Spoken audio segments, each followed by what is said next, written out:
আসসালামু আলাইকুম। এখন শুনবেন সংবাদ শিরোনাম। স্মৃতিসৌধে ৭১-এর সূর্য সন্তানদের প্রতি শ্রদ্ধা, ফ্যাসিস্ট মুক্ত মানবিক দেশ গঠনের প্রত্যাশা রাজনীতিক ও সাধারণ মানুষের। এই ত্যাগ আমাদের মাথা উঁচু করে বাঁচাতে শিখিয়েছে। যাদের হাত ধরে, যাদের আত্মত্যাগের বিনিময়ে দেশ স্বাধীন হয়েছে, মুক্তিযোদ্ধাদের সম্মান সর্বোচ্চ পর্যায়ে থাকুক। জনগণ বাংলাদেশে সবাই যেন স্বাধীনতার স্বাদ উপভোগ করতে পারে। এবার কুমিল্লায় বাস চাপায় প্রাইভেট কারের ৫ আরোহী নিহত, দৌলতদিয়ায় বাস ডুবির ঘটনায় নিহতের মরদেহ হস্তান্তর। যুক্তরাষ্ট্রের ১৫ দফা প্রস্তাবে প্রথমবারের মতো আনুষ্ঠানিক সাড়া দিল তেহরান।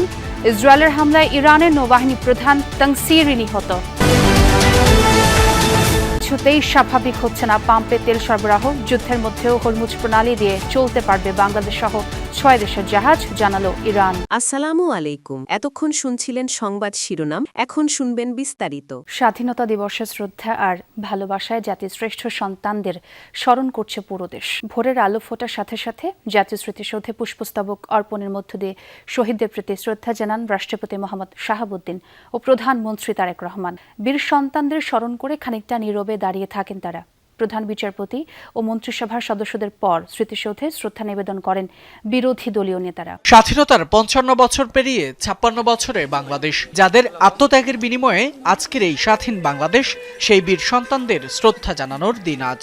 স্বাধীনতা দিবসের শুরুতে মহান মুক্তিযুদ্ধে আত্মোৎসর্গকারী সূর্য সন্তানদের শ্রদ্ধা জানাতে ভোর ৫টা ৫০ জাতীয় স্মৃতিসৌধে আসেন প্রধানমন্ত্রী তারেক রহমান। কিছুক্ষণ পরেই উপস্থিত হন রাষ্ট্রপতি মোহাম্মদ শাহাবুদ্দিন। ভোর ৬টায় গভীর শ্রদ্ধা, নীরব অভিবাদন এবং পুষ্পস্তবক অর্পণের মধ্য দিয়ে রাষ্ট্রপতি মোহাম্মদ শাহাবুদ্দিন ও প্রধানমন্ত্রী তারেক রহমান স্মরণ করেন জাতির শ্রেষ্ঠ সন্তানদের। এ সময় কিছুক্ষণ নীরবে দাঁড়িয়ে থাকেন রাষ্ট্রপতি ও প্রধানমন্ত্রী। বিহুগলে বেজে ওঠে করুণ সুর। এরপরেই মন্ত্রী পরিষদ সদস্যদের নিয়ে শ্রদ্ধা জানান প্রধানমন্ত্রী। শহীদদের রুহের মাগফিরাত কামনায় দোয়া মোনাজাত করেন তিনি। পরে মুক্তিযোদ্ধা পরিবার ও বিদেশি কূটনীতিকদের সাথে কুশল বিনিময় করেন তারেক রহমান। এরপর পরিদর্শন বইয়ে সই করেন রাষ্ট্রপতি ও প্রধানমন্ত্রী। জাতির সূর্য সন্তানদের প্রতি আরও শ্রদ্ধা জানান সংসদের স্পিকার, ডেপুটি স্পিকার। রাষ্ট্রীয় আচারের অংশ হিসেবে শ্রদ্ধা নিবেদন করেন বিরোধী দলীয় নেতা ডাক্তার শফিকুর রহমানের নেতৃত্বে জামায়াত ইসলামী ও এনসিপির নেতারা। এ সময় তারা শহীদদের আত্মার মাগফিরাত কামনায় দোয়া মোনাজাত করেন। আনুষ্ঠানিকতা শেষে সাংবাদিকদের সাথে কথা বলেন স্থানীয় সরকার মন্ত্রী ও বিএনপির মহাসচিব মির্জা ফখরুল ইসলাম আলমগীর। বলেন, ফ্যাসিস্ট মুক্ত পরিবেশে স্বাধীনতা দিবস পালনের মধ্য দিয়ে নতুন বাংলাদেশ গড়ে তুলতে শপথ নিয়েছে সরকার।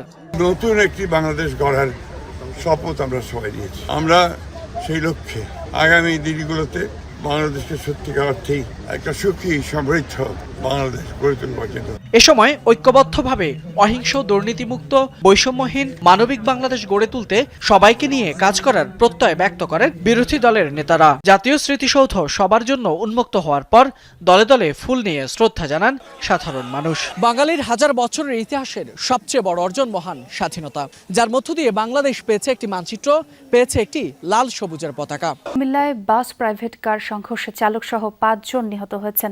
এর মধ্যে ৪ জন একই পরিবারের সদস্য। সন্ধ্যায় ঢাকা চট্টগ্রাম মহাসড়কে দুর্ঘটনায় পড়ে প্রাইভেট কারটি। হাইওয়ে পুলিশ জানায়, নোয়াখালী থেকে ঢাকায় ফিরছিল একটি পরিবার। পথে বুড়িচং উপজেলার কালাকচু এলাকায় পৌঁছালে স্টার লাইন পরিবহনের একটি বাসের সাথে সংঘর্ষ হয় প্রাইভেট কারের। এতে কারটি দুমড়ে মুচড়ে যায়। ঘটনাস্থলেই প্রাণ হারান প্রাইভেট কার চালক। আহতদের হাসপাতালে নিলে ৪ জনকে মৃত ঘোষণা করেন চিকিৎসক। গুরুতর আহত এক শিশু চিকিৎসাধীন। নিহতদের পরিচয় জানা গেছে, তারা সবাই নোয়াখালীর সোনাইমুড়ির বাসিন্দা। চালকের বাড়ি বরিশাল। অন্তিম লড়াই করেও দৌলতদিয়া ঘাটে ঠেকাতে পারেননি এতগুলো মৃত্যু। শেষ মুহূর্ত পর্যন্ত যাত্রীদের বাঁচানোর চেষ্টা করেছিলেন চালক, কিন্তু হঠাৎ নিয়ন্ত্রণ হারায় বাস। চোখের সামনেই ঢাল বেয়ে পদ্মায় তলিয়ে যায় যানটি। যাত্রীদের তো বাঁচাতেই পারেননি, শেষ রক্ষা হয়নি চালকেরও। সেই মর্মান্তিক দুর্ঘটনায় মিলেছে ২৬ জনের মরদেহ। স্বজনদের আহাজারিতে ভারী ঘাট এলাকা। দৌলতদিয়া থেকে সৌহার্দ্য পরিবহনের বাসটিতে উঠেছিলেন কালাম। পন্টুনে বাসটি অনেকক্ষণ থেমে থাকায় কিছুক্ষণের জন্য নেমে দাঁড়ান তিনি। তখনই বাসটির হয় ব্রেক ফেল। ঢালু জায়গা পেরিয়ে উল্টে যায় নদীতে। ড্রাইভার ব্রেকে খাড়া রয়েছে, ব্রেকে পা দিয়ে খাড়া রয়েছে, মানে ও দাঁড়াই গেছে পাড়া দিয়ে, কিছু তাও ব্রেকে কোনো কাজ করে নাই। অটোতে মানে কয়েক সেকেন্ড, মানে দেখলে বোঝা যাবে না কয়েক সেকেন্ডের ভিতরে কাহিনী। ৩০ সেকেন্ডের ভিতরে মানে নাই গাড়ি পানির তলে। দুর্ঘটনার পরদিন সকালে উদ্ধার করা হয় বাসটির চালক আরমান খানের মরদেহ। দৌলদিয়া ঘাটের কাছেই ছিল উদ্ধারকারী জাহাজ হামজা। বুধবার রাতেই উদ্ধার করা হয় বাসটি। এরপর থেকেই নদীতে চলে ডুবুরিদের তল্লাশি। একে একে ১৯ জনের লাশ উদ্ধার করা হয় রাতেই। ভোরের আলো ফোটার সঙ্গে সঙ্গে আবারও স্বজনদের ভিড় আহাজারি। তখনও নিখোঁজ অনেকেই। এই বাসে উঠেছে মানে এই যে ব্যাগটা নিয়ে আইছিল বাইকতে, সে বাইকতে এলো একটা প্লাস্টিকের ব্যাগ, একটা কাপড় আর একটা হলো শার্ট। এই শার্ট দিয়ে আমরা চিনছি। আসার পরে অনেক খোঁজাখুঁজি, ধরুন অনেক কিছু হলো। রাত ভর ঝড় বৃষ্টির ভিতরে থাকার পরে সকালে ভোরের দিকে আমাদের একটা লাশ পেলাম, চাচির লাশটা পাওয়া গেছে। নিখোঁজদের তালিকা করে আবারও নদীতে নামে ডুবুরি দল। উদ্ধার করা হয় মোট ২৬ জনের মরদেহ। একসাথে খাইছি, খাওয়া দাওয়া করে ওর মতো চলে আসলো বলে সাময়িকভাবে অভিযানের সমাপ্ত ঘোষণা করা হয়। তবে কোনো পরিবার নিখোঁজের দাবি করলে পুনরায় তল্লাশি চালানোর কথাও বলা হয়। আর কোনো সন্দেহভাজন কোনো নিখোঁজ ব্যক্তিকে এখানে আছেন কি নাই এটা নিশ্চিত করে আমরা স্যারদের নির্দেশনা অনুযায়ী এবং সদয় অনুমতিক্রমে উদ্ধার কাজ সমাপ্ত করব। স্থানীয়রা জানান, প্রায় ছোট বড় দুর্ঘটনা হয় এইসব ঘাটগুলোয়, যার বেশিরভাগই ঘটে অসতর্কতার কারণে। বিআইডব্লিউটি অব্যবস্থাপনার কারণে এই দুর্ঘটনা ঘটে।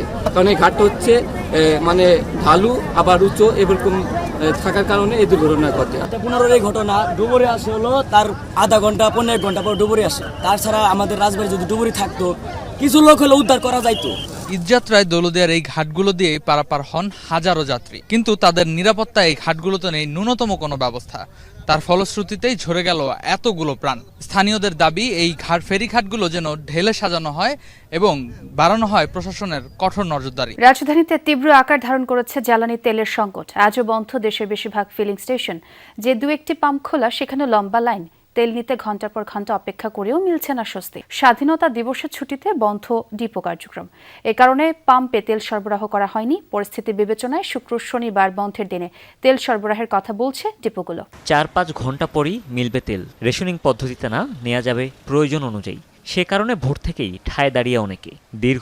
দীর্ঘ হতে থাকে রাজধানী বিজয় সরণির এই ফিলিং স্টেশনের সামনে যানবাহনের লাইন। ফজরের নামাজ পড়ে পূর্বাচলে যে জলসিঁড়ি সেখানে গিয়েছি, যাওয়ার পরেই তেল শেষ। বলছে আগামী রবিবারের আগে আর তেল আসবে না। এখানে যেহেতু একটু বেশি দিবে, এই কারণে সবাই এখানে দাঁড়ায়। অবশেষে বেলা 12টার পর থেকে শুরু হয় তেল সরবরাহ।